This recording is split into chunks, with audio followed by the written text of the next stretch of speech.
하나님의 크신 은혜와 평강이 오늘도 여러분의 모든 삶의 자리마다 충만히 임하시기를 기원합니다. 기도하겠습니다.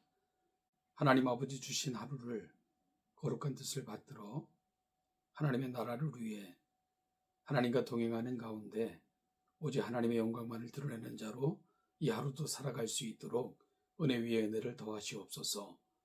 오늘 우리 사랑하는 성도들 살아가는 삶의 자리마다 앞서가시고 호위해 주시고 인도하사 하나님의 충만하심 앞에 이를 수 있도록 그리 도와주옵소서. 감사드리며 예수님의 이름으로 기도하옵나이다. 아멘. 오늘 함께 나눌 하나님의 말씀은 갈라디아서 1장 11절 말씀부터 24절입니다. 갈라디아서 1장 11절로 24절을 같이 읽겠습니다. 형제들아, 내가 너희에게 알게 하노니 내가 전한 복음은 사람의 뜻을 따라 된 것이 아니니라. 이는 내가 사람에게서 받은 것도 아니요 배운 것도 아니요 오직 예수 그리스도의 계시로 말미암은 것이라. 내가 이전에 유대교회에 있을 때에 행한 일을 너희가 들었거니와 하나님의 교회를 심히 박해하여 멸하고 내가 내 동족 중 여러 연갑자보다 유대교를 지나치게 믿어 내 조상의 전통에 대하여 더욱 열심히 있었으나 그러나 내 어머니의 태로부터 나를 택정하시고 그의 은혜로 나를 부르시니가 그의 아들을 이방에 전하기 위하여 그를 내 속에 나타내시기를 기뻐하셨을 때에 내가 곧 혈육과 의논하지 아니하고 또 나보다 먼저 사도된 자들을 만나려고 예루살렘으로 가지 아니하고 아라비아로 갔다가 다시 다메섹으로 돌아갔노라. 그 후 3년 만에 내가 게바를 방문하려고 예루살렘에 올라가서 그와 함께 15일을 머무는 동안 주의 형제 야고보 외에 다른 사도들을 보지 못하였노라. 보라, 내가 너희에게 쓰는 것은 하나님 앞에서 거짓말이 아니로다. 그 후에 내가 수리아와 길리기아 지방에 이르렀으나 그리스도 안에 있는 유대 교회들이 나를 얼굴로는 알지 못하고 다만 우리를 박해하던 자가 전에 멸하려던 그 믿음을 지금 전한다함을 듣고 나로 말미암아 하나님께 영광을 돌리니라. 아멘.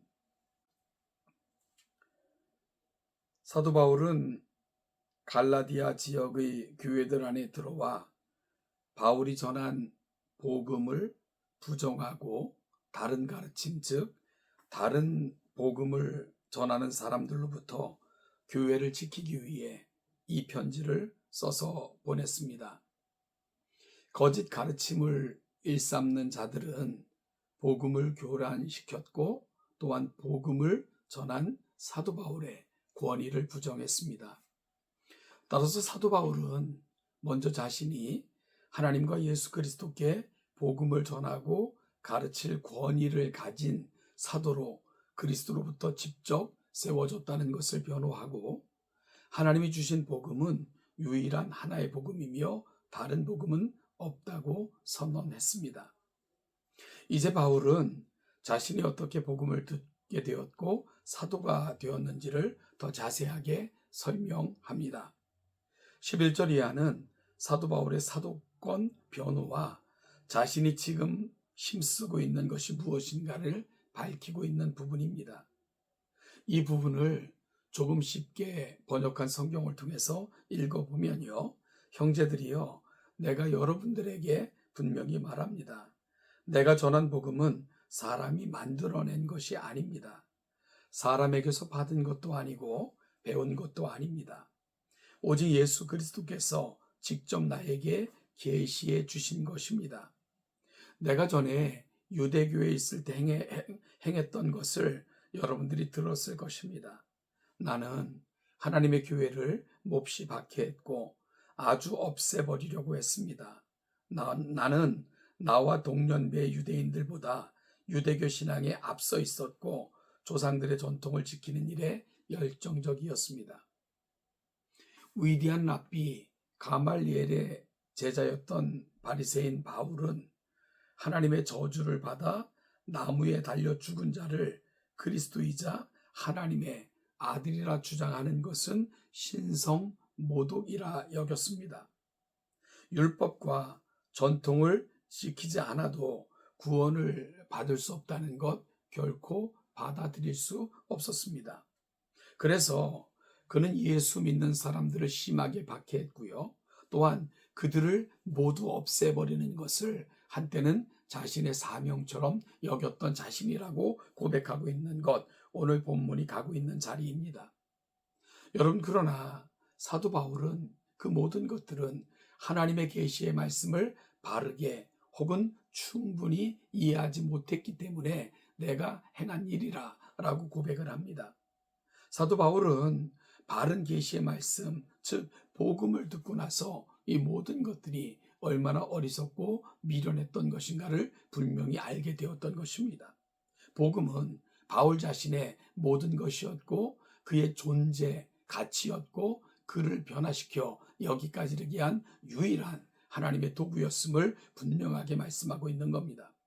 그런데 바울은 그런 계시의 말씀, 복음을 사람들로부터가 아니라 예수 그리스도로부터 직접 받았다는 것을 갈라디아서 1장 11절부터 14절을 통해 고백하고 있는 거죠. 그러나 나의 어머니의 뱃속에서부터 나를 선택하시고 그의 은혜로 나를 부르신 하나님께서는 그의 아들을 이방인들에게 전하도록 하기 위해 기꺼이 그 아들을 내 안에 나타내셨습니다. 라고 고백하고 있습니다.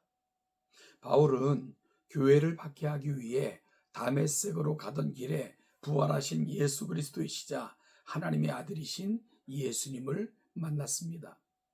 바울 사도는 부활하신 예수 그리스도와 교회를 박해하던 사람이었지만 하나님은 아무 자격도 없던 사도 바울에게 친히 찾아오셨고 그를 만나주셨고 구원을 베푸셨고 하나님께서 그에게 계획하셨던 모든 일을 밝히 알려주셨습니다. 바울은 하나님이 오래전부터 사랑하시고 선택하시고 이 만남을 미리 계획하셨다는 것을 분명하게 고백하고 있습니다.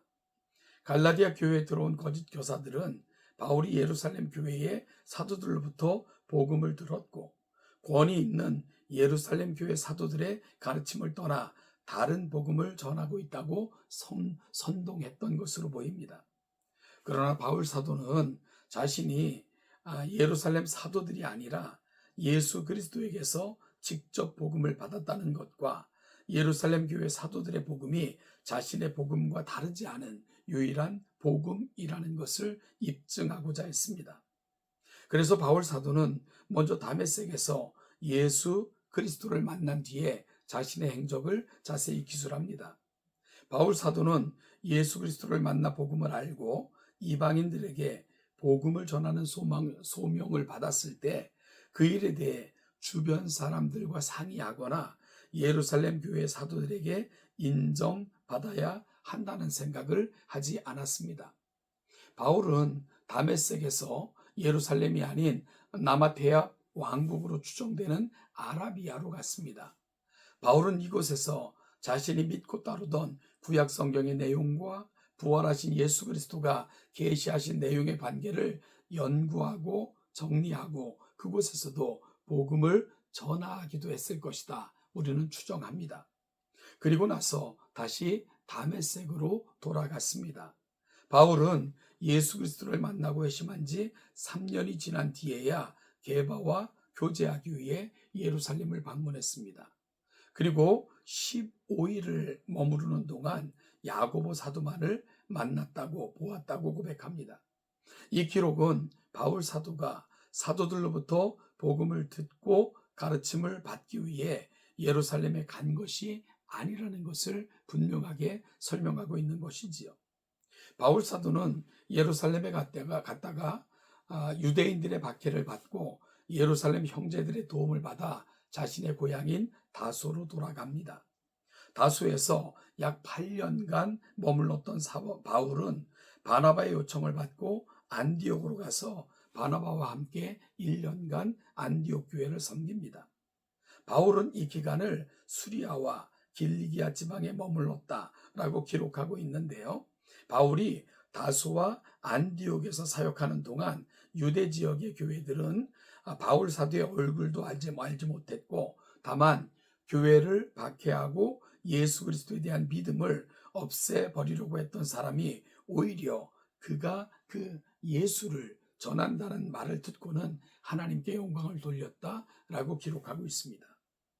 바울 사도는 자신이 갈라디아 교회에 전한 복음이 예루살렘 교회의 사도들로부터 전한 것이 아니고 예수 그리스도로부터 직접 계시를 받은 권위 있고 유일한 복음이라는 것을 증명하기 위해 자신의 회심한 뒤에 그 행적을 자세하게 기록하고 있는 것입니다. 바울이 이렇게까지 자신이 전한 복음의 권위를 지키려는 것은 자신을 높이는 것이 아니라 오직 하나님 예수 그리스도를 통해 행하신 그분의 복음, 이것이 변질되지 않기를 소망하는 간절한 그의 마음의 소원이었던 것을 알게 되는 것입니다. 예수 그리스도에 대한 믿음 외에 우리의 가진 조건이나 행위가 더해져서 구원을 얻을 수 있다는 가르침은 예수 그리스도의 십자가 사역으로는 충분치 않다는 주장이 되며, 이는 하나님께서 행하신 놀라운 구속의 역사를 부정하는 것이 됩니다. 이것이 사도 바울의 마음을 그토록 안타깝게 만들었던 것입니다. 사랑하는 여러분, 그러므로 오늘날 교회도 우리가 붙들고 있는 복음이 정말로 예수 그리스도께서 교회에게 그리고 사도들에게 주셔서 오늘 우리에게 전달되게 하신 순수한 복음인가를 분명하게 다시 한번 점검해 볼 수 있어야 됩니다. 여러분, 복음에 뭔가시 가미된다면 그것은 복음이 아닙니다. 오히려 사도 바울의 말처럼 그것은 복음을 혼란케 만드는, 혼잡게 만드는 일일 뿐입니다. 따라서 갈라디아서를 묵상하는 가운데 오늘 저와 여러분들에게 되어져야 되는 소망은 우리의 신앙이 바른 복음의 터 위에 오직 피 묻은 십자가, 다른 것이 가미되지 않는 순수한 복음의 터 위에 세워지기를 갈망하고 이를 위해 날마다 하나님의 말씀 앞에 서는 연습들을 우리는 부지런히 해야 됩니다. 말씀을 전하는 자들, 자신의 말이 아닌 피 묻은 십자가만을 전해야 됩니다. 성도들은 피 묻은 십자가만이 우리의 구원의 길인 것을 분명히 고백하며 그 고백의 터 위에 분명하게 세워져 가야 됩니다. 그럴 때 하나님께서 기뻐하시는, 하나님을 기쁘시게 하는 교회로 세워지게 될 것입니다. 이 모든 일을 함께 시작하는 우리 동천의 귀한 성도들 되시기를 주님의 이름으로 축복합니다.